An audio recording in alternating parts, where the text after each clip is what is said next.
Hello everyone, it's BramButterham and welcome back to Let's Play Dragon Age Inquisition, episode 48. In the last episode, we met our little friend here, Dagna. Woohoo, woohoo. We met her in Origins, and she wanted to study magic as a dwarf. And everyone laughed at her, but I believed in her, and she was a fantastic character with all her dialogue, and I really liked her. And oh man, I even during the time that I had access to the closed beta of the Dragon Age Keep, I sent that as an option, like, please add this, add Dagna, do something with it. I don't know if it was already the plan to include Dagna in Dragon Age Inquisition, but it is awesome. I'm so happy, so happy. And now let's actually have a look at what we can do. Skyhold first. Advanced crafting. Craft an item. Have an item enchanted. Have Harriet create a masterwork. Oh. Okay. Let's go back then. After. Oh, look at this awesome seat. We cannot actually sit on it, but. Oh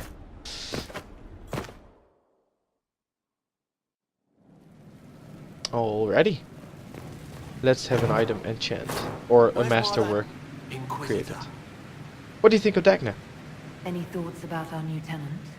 You sure she doesn't own the place? Acts like it. Haha. No offense, it needed work. And fine work she's done. Awesome. And for you. Don't mind me. There's been a lot of change lately. Cheery as sugared flowers she is. Hehe. Goodbye. I'll be back later. I'll be here. So what is a masterwork then? Have Harriet create a masterwork. What is a masterwork? What's with scalding? No fun.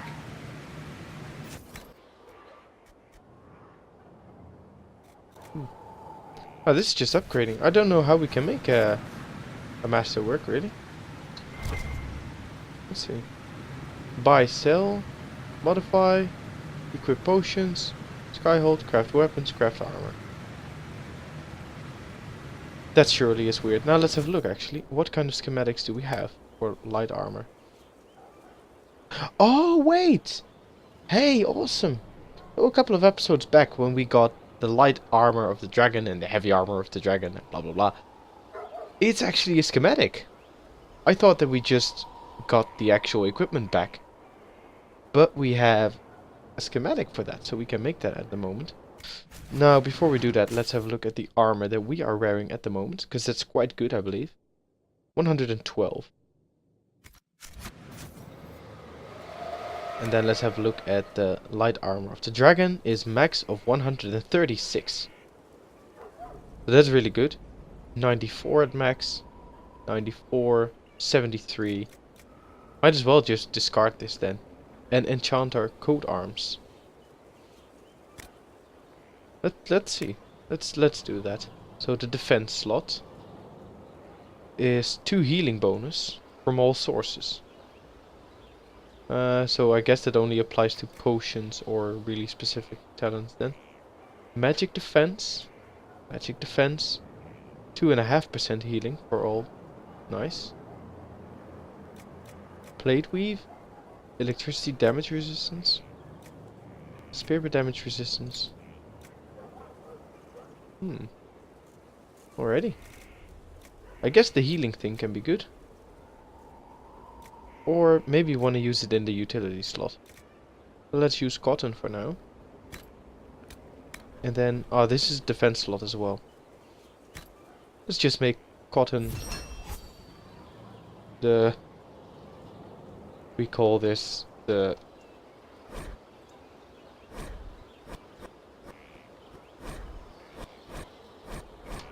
Cotton healer arms, so we actually know what it does when it's in our list. Alrighty, now let's have a look then at the light armor of the dragon. Here we can add a masterpiece. Oh my lord, what's this? Fate touched Drakestone. Fate touched. Increase maximum stamina by 10. A masterwork metal. Great bear claws. Did we find this somewhere along the way? I guess. Heal 15% of damage taken over 10 seconds.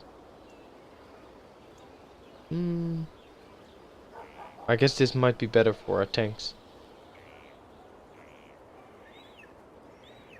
Plus 30% chance of masterwork. Okay. This is stamina. No mana. I don't know if I want to equip the masterwork on this armor. But we have an armor that requires 13 cloth, 8 utility and 8 metal defense. Wow. Everknit wool. Medium armor rating. Let's just make that for us. Here we go. And then in the utility slot, I think one of the things that I'm having problems with at the moment is that the cooldown is already done for my next barrier, but I don't have the mana. So I guess extra willpower will be good. 1.5 willpower. 1 magic and a half willpower. 1 willpower. 1 magic. Let's do lustrous cotton in the utility slot, and then for defense we have extra maximum health. Oh, that's not all that bad. Or melee defense. Stagger on being hit. Melee defense. Extra health. How much health do we have anyway? I think 80 is not that much. So let's put Serpent Stone in there. For extra melee defense. And it looks kinda neat as well. We craft item. Wait, it's Neria only? Oh yeah. Resolute blocking dragon armor. I don't know, Neria's dragon armor, so we can find it in our inventory. Alrighty. So that's cool. And we have heavy armor of the dragon as well. We can make that for our other companions, I guess. But let's not go into that too much for now. And yeah. Okay, so let's continue the crafting system at another time.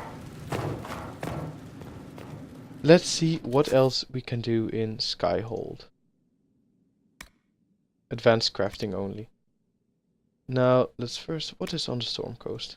Keeping the dark spawn down. I actually feel like going to a new area. So this is a western approach in the desert. Hissing Waste sounds like a desert as well. Exalted Plains. Emprise de Lyon. Emerald Graves. Oh, that's like some sort of forest. Fairbanks Trust. Look at that, how nice it is. And it's only 8 power that is required. So let's do that.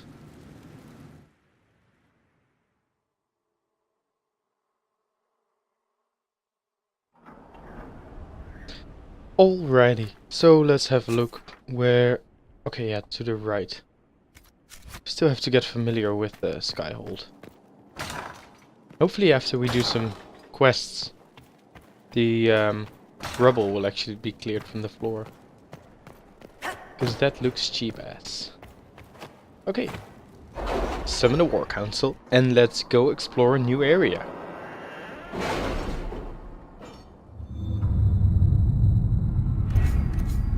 So let's see. 1 advisor is ready. 2 advisors actually. Here we go. We have 30 influence. Because of Josephine's doing. Alrighty. I send good laborers to help your cause. In return to Ostwick. If you return to Ostwick, come dine with us. I hope we can actually, since we are from the circle of Ostwick. Strike a bargain with merchant prices. The Inquisitor. Oh, Josephine can only do this. 24 minutes. The Monarchy of Antiva have inquired whether they can assist you. They can assist us in any fashion. Okay. Let us begin. Josephine, you're on it, girl. Power for a price, it's in progress. Because Cullen is doing that, and identify Venatori agent. Alrighty. So we can go even further. Cost 20, cost 30. So that's quite high level, I feel.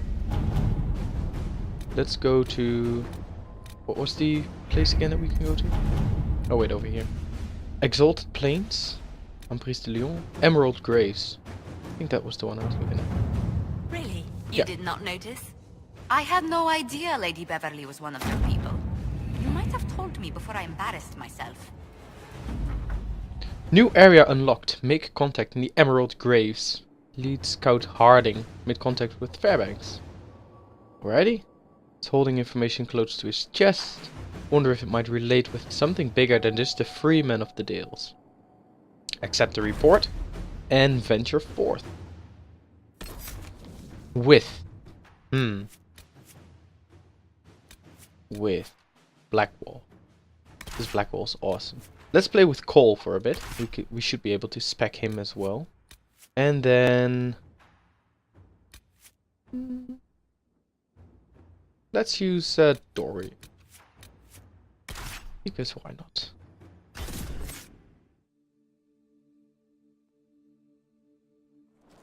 Good to see you again, Inquisitor. Hope you've got your comfortable boots on. The scouts have seen a number of Fade rifts all over the forest. We've located this mysterious Fairbanks. He won't share his information with anyone but you. He and his men are camped out at Watcher's Reach, on the path ahead. From what we can tell, they're refugees from the war. Peasants, mostly. Alrighty. Let's see, is there anything useful? What about Fairbanks? Tell me everything you know about Fairbanks. We don't know much about him. He appeared after the Civil War started, helping people fleeing from the destruction. Fairbanks is likely not his real name. Anything about the area? Do you know anything else about the region? They call this place the Emerald Graves. Legend says that a tree grows here for every elven knight of Halam Sharal who perished in its defense. Makes you sad, doesn't it? Truly. What was done to the elves here was unforgivable. Never again. At least I hope not. I'll be going. Thank you for the information. I'll head out. One other thing. A group of deserters from the Imperial armies has established itself here. Freemen of the Dales, they call themselves. They are hostile to the Inquisition, and everyone else. Watch your back, Inquisitor. I will. Thank you. Awesome. Wow. Now this is... I love these kind of areas. Just foresty and all looking sweet. Claim. Night Garden. Traveling through the Emerald Graves. One will see a dozen of carven stone wolves. The Dalish called these Night Guardians. In the days of Elven Halam Shiral, wolf companions walked alongside Emerald Knights. Wolf and elf fight together, eat together, and wolves could guard them. Alrighty. So I wonder if, just like the staff that we are wearing at the moment, I believe, this was the reward for all the landmarks in the hinterlands, I believe, if I'm not mistaken. And I wonder if that's true for other areas as well. Now let's first have a look at the requisition missions over here. Word for you. What is it? Could prove useful, sir. Dalish artifacts, Dalish tomes and ancient writings. Alrighty. Then all our party members leveled up. And hey, Inquisitor. We have Mark of the Rift. And it's disabled, so it doesn't use it on its own. That's good. Focus teamworks. Successfully performing an ability combo earns additional focus. That's quite good, because I really like ability combos. Try to focus at that. And we don't have a specialization, obviously. Dorian. You do have a specialization, sir. Look at you. Okay, Necromancer. This works slightly different than in previous games where I think you could choose the specialization of your companions. In this game, you don't. You cannot change the specialization, which is sort of a shame, I believe, because Dorian, well, you can't really see him here, he is one of my favorite characters. I love his lines, I love his, I don't know, appearance. He is so good, so cool. But the Necromancer, specialization I feel is not really the best one out there. But oh well. Let's see. So how these specializations work is that you have several skills, talents, usually one activated one to start with, horror in this case, a spell that we know from Origins as well, but is now an area of effect, I believe. And we have some passives then, some more activated abilities here. Walking Bomb, we know that. If you affect an enemy with it and then kill it within 10 seconds, it explodes. And Spirit Mark. When attacking a target, inflicting ongoing damage. If a target dies while marked, the spirit mimics the victim's body briefly to fight on your behalf. That's kind of cool. And then Haste. And this is the focus ability in the center of the specialization, which obviously consumes like 1 bar of focus of your whole party. Increase the speed of your entire party. While this ability is active, all enemies move and attack more slowly. So they are slowed by 85%, which is basically make them stand still, I guess.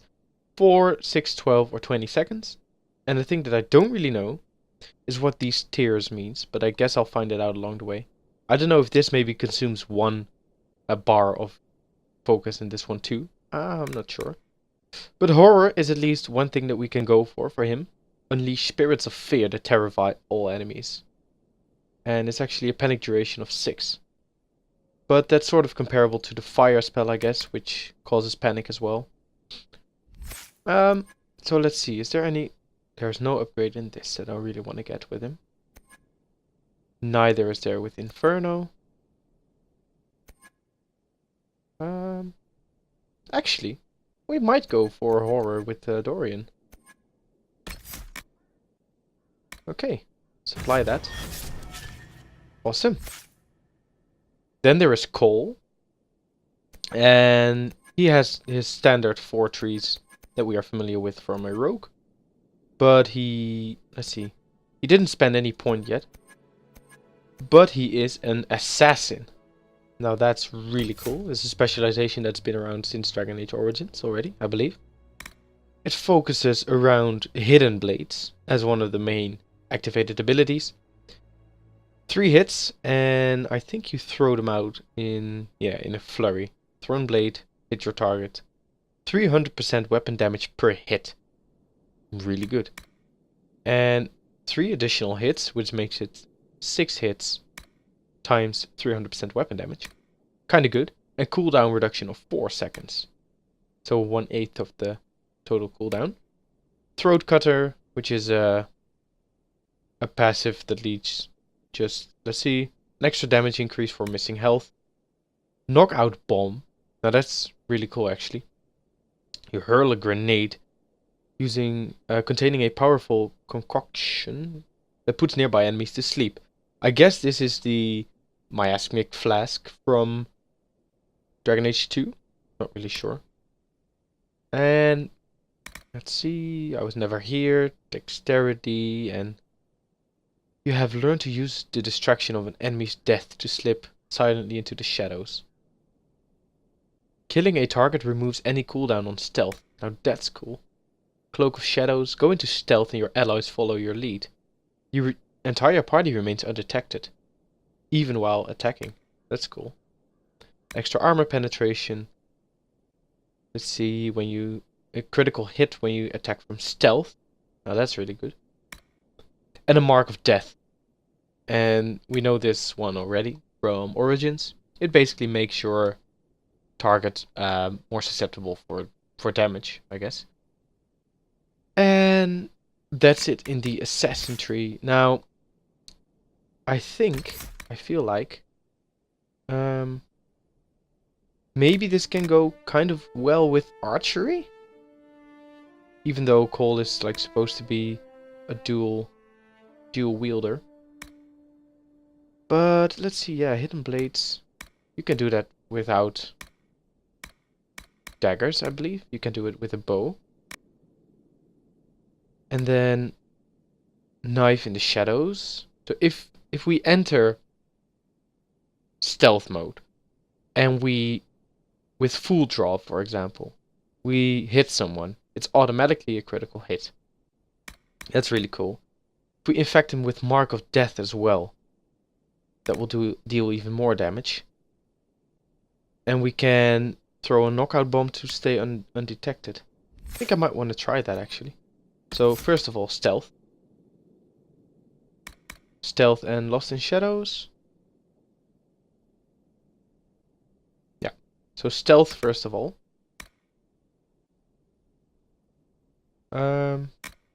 And easy to miss. I guess that's kind of necessary. Then I want to get up to full draw as fast as possible, and I want to do that with First Blood. So leaping shot or explosive. Let's do it like this. And stunning? Nah, maybe not. Like this, to have full draw at least. Then have toxic weapons, so you can coat your arrows in poison. And go into assassin for hidden blades. I was never here. Knife in the shadows. When you attack an enemy from stealth, you automatically critical hit. Mark of Death as well. Oh, it actually... Hey, that's funny. Mark your enemy and every hit on them add to its mark. Okay, so the mark actually does the damage. That's funny. Alrighty. Let's do it like this. Now that took a bit of time, but now we have another build for our Rogue and Blackwall. Shield Bash, extra bonus against guard, which might be good. And you have a specialization. The champion. Awesome. Let's have a look. Line in the sand. You call upon the legacy of the greatest champions in history, defying enemies as you hold your position. This one is really cool.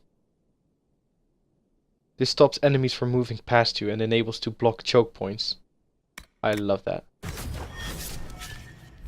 So we might want to start to respec after the specializations apply now to our companions. But I think we can have a lot of fun if we mess around with this. Let's quickly go into the behavior screen. AI tactics on, yes. Follow Blackwall, that's alright. I feel like I missed something. Like, I want to set certain behaviors and tactics. Like, not only this. But, let's see. Let's disable this. Oh. So you can only, like, enable it, disable it, or prefer it.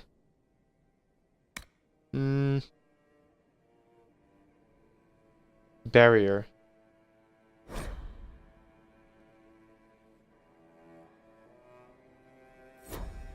Actually, let's turn Endorian's behavior. Let's turn that off. I want to control that myself.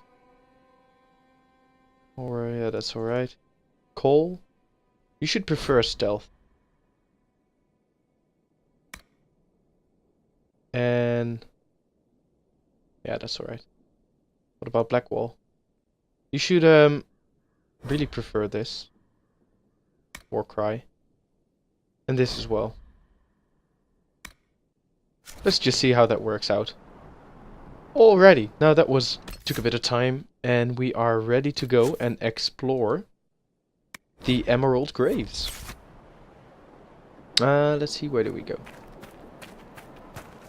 In here, I guess. Let's have a look at the map and see what we are actually doing. So here is a Fate Rift already, and watch your reach refugees. Alrighty, let's go there first. Okay. Let's see. With Cole, can we do this now? Cole? Wait, you have dual daggers.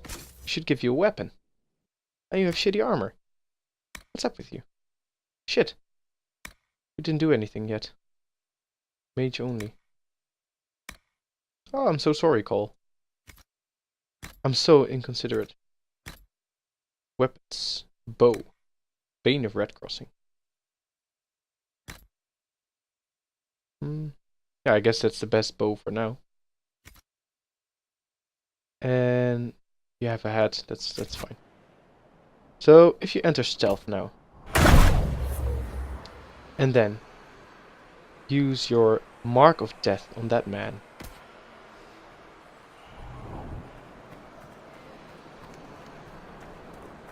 Come on, do it. Hopefully he didn't notice. I'm not sure actually. Then coat your weapons. Oh, he recognized me. Then use this. Let's see how useful that is.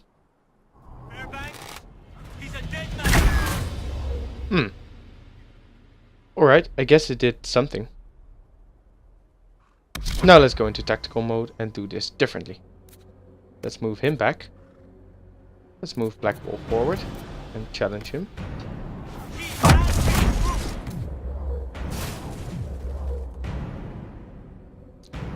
Alrighty, and let's see how this works actually for Blackwall. Line in the sand. So look at that, there are 3 guys here now that are blocking the way. And he has to do his war cry, but he doesn't have the stamina yet.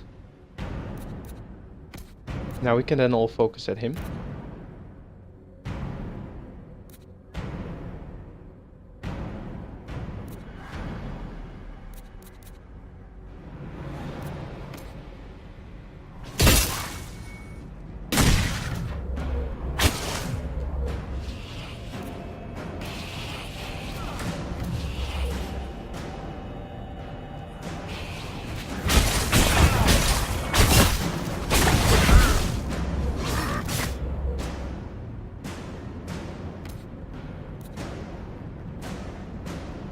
Let's see, we are too much in the middle of the action, I feel.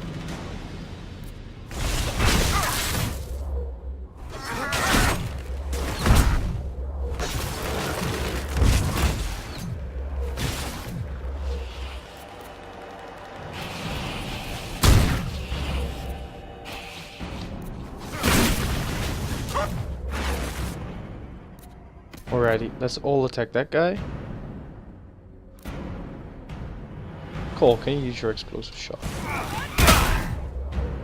Does that do anything? I'm not exactly sure.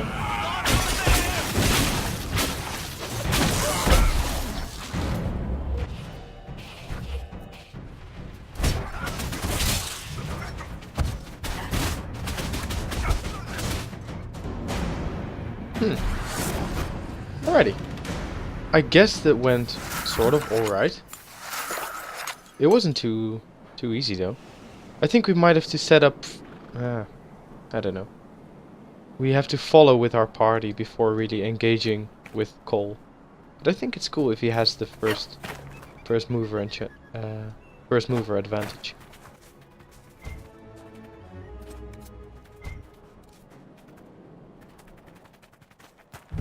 Hey, I think this is one of the things that has been shown off in the gameplay demo. Hello? Fairbanks is expecting you at the camp. Watch yourself. I'd like to trust you, but we don't trust anyone these days. Yeah, fair enough. Okay, I think that's actually where I'll cut off the video. I don't know how long the... Don't look for trouble. I won't. I don't know how long the cutscene will be with Mr. Fairbanks. Thank you so much for watching this episode, where we came to the Emerald Graves. And we had a look into the specializations of Dorian, Blackwall and Cole. We actually used Cole for the first time. We spec'd him into the Archer and Assassin tree. Hopefully that works out. I'm not really sure, I'm just experimenting myself as well. Don't look for trouble. Thank you so much for watching, I hope you enjoyed, and stay tuned for the next episode to be uploaded soon. Thanks for watching, guys.